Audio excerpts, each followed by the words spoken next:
หมากในค่ะเนาะสมอไทยในค่ะเนาะสมอไทยในค่ะความไต้ว่าฮือคาในค่ะเนาะก็เลยคู่ก็ลาดปันมาตั้งแต่คอมเมนต์ของค่ะเนาะเพราะว่าหันแค่พังมันดีก็ติดตามไว้ปันตั้งแต่วิดีโอค่ะเนาะตั้งแต่วิดีโออันนี้ลาดถึงเนื้อเพจค่ะเนาะเนื้อเพจใต้กุฏิค่ะเนาะน้องๆเขาพี่ๆเขาค่ะหมักไม่อันนี้มันมีปุ่นควันดีสังคาเนี่ยเนาะมาถ่อมจ้างด้วยค่ะเนาะลอกไล่กันกินก็มีหลายเมี่ยวค่ะเนาะเอาหมักกินหมักดิบมันก็ไรค่ะเดี๋ยวก็กินอันแห้งมันก็ไรค่ะเนาะอันเอาแห้งมันเมี่ยวตัวอันเปิ้นหอยก็หมักแห้งมันเอากระต้มให้มาเป็นยาที่นี่ก็มีค่ะเนาะลอกไล่กันที่เอากระเฮ็ดยานั่นอันนั้นเฮาไปลาดถึงค่ะเนาะก็น่ะว่าเฮาสิมาลาดถึงพรดีของมัน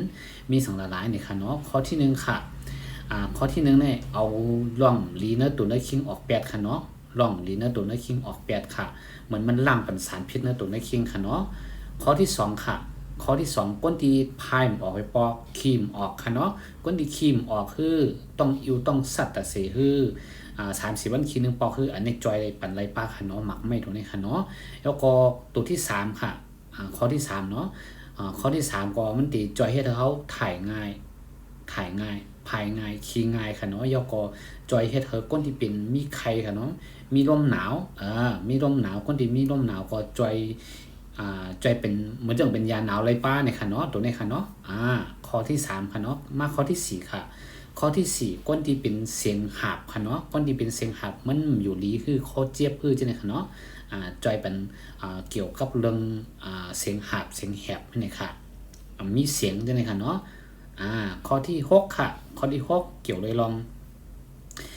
เนื้อต้องมันติมีลมค่ะเนาะเนื้อต้องสัตว์ต้องยึงฮื้อจังได๋เนื้อต้องมีลมฮื้อนี่อันนี้มันจ่อยเป็นไรนี่ค่ะเนาะข้อที่7ค่ะข้อที่7เฮ็ดเฮอ